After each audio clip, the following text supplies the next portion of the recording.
Welcome to the CDP Public Cloud Foundation series. In this video, we will explore the Cloudera Security Reference Architecture. We will dissect the layers of security that protect your data lake and workloads, from network isolation to identity management and data encryption.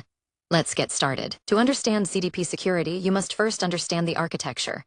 CDP Public Cloud separates the control plane from the data plane.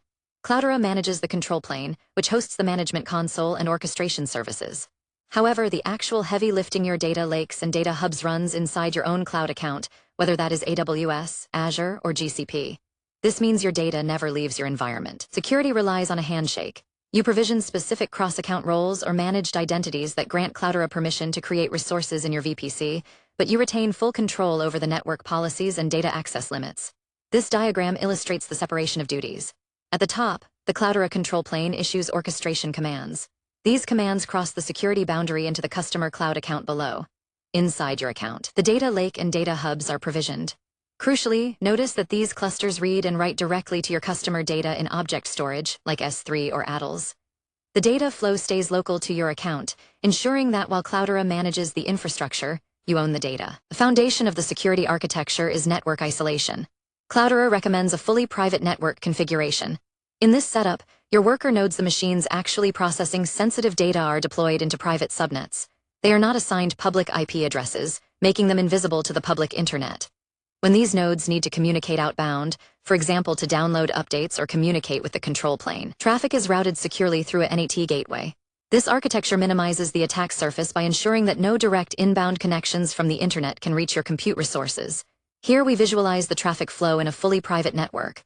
On the left is the public internet. Notice that any attempt to initiate a connection inbound to the private subnet worker is blocked. The worker node is isolated.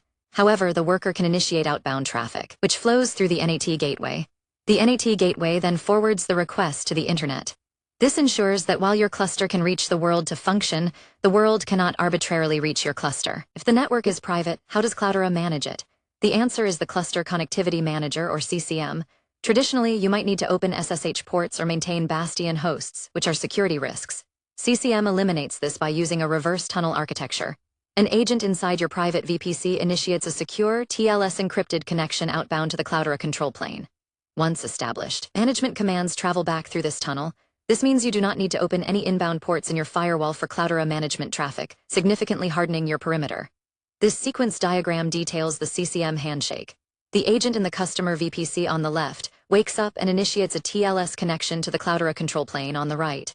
Because the connection originates from inside your trust zone, your firewall allows it. Once the tunnel is established, the control plane can send commands down to the agent, and the agent replies with results. The key takeaway is the node at the top.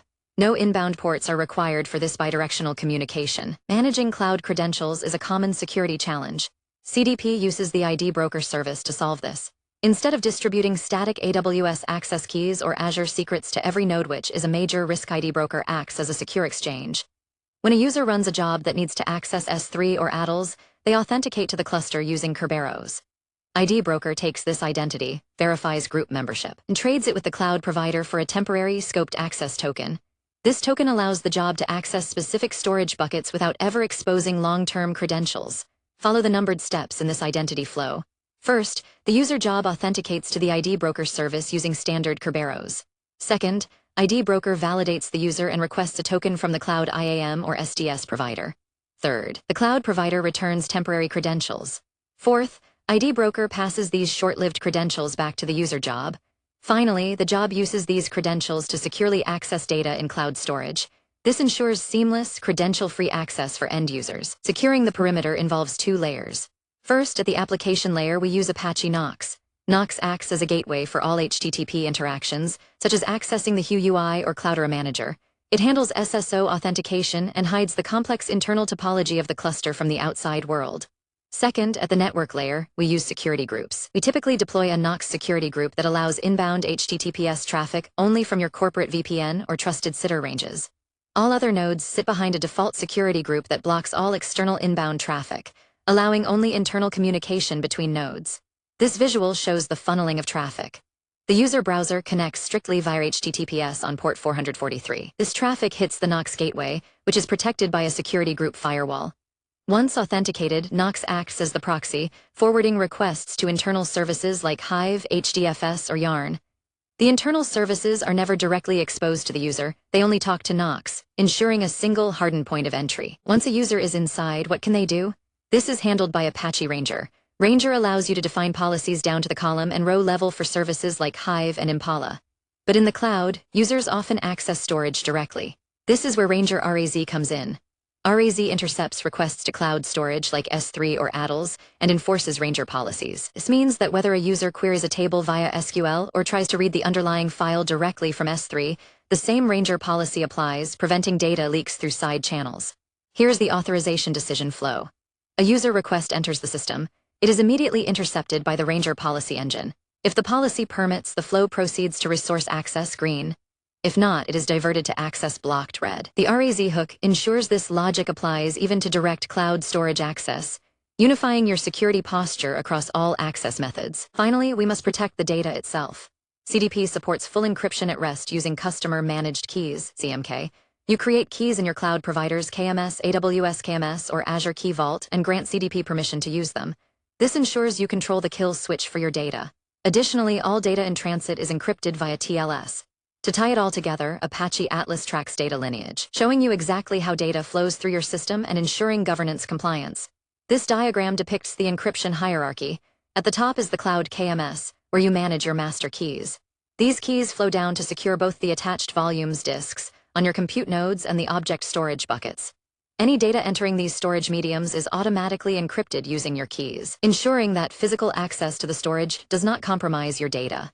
Welcome to quicktechie.com. So just type in quicktechie.com here. Then you can go through the material which is provided by Quicktechie. So we have first of all video courses which you can go here and you can find the various video courses across the technologies as well as finance domain. So if you see in Microsoft, we have 8 programs currently running. Next, you can go through the ebooks available. So all the ebooks which are in PDF format today, and you can download this. So let me go through Microsoft certification ebooks. You can click on any of this and you can see this is the PDF available for you to download. So these are the premium ebook mostly available on quicktechie.com platform only.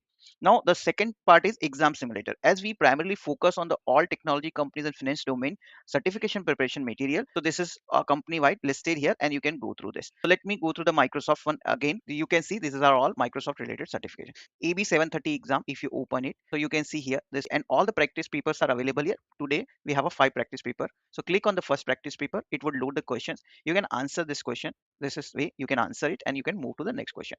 Now third material we wanted to highlight is an audiobook. So we started recently with the audiobooks as well, which you can listen on the go, and various technology wise ebooks are available.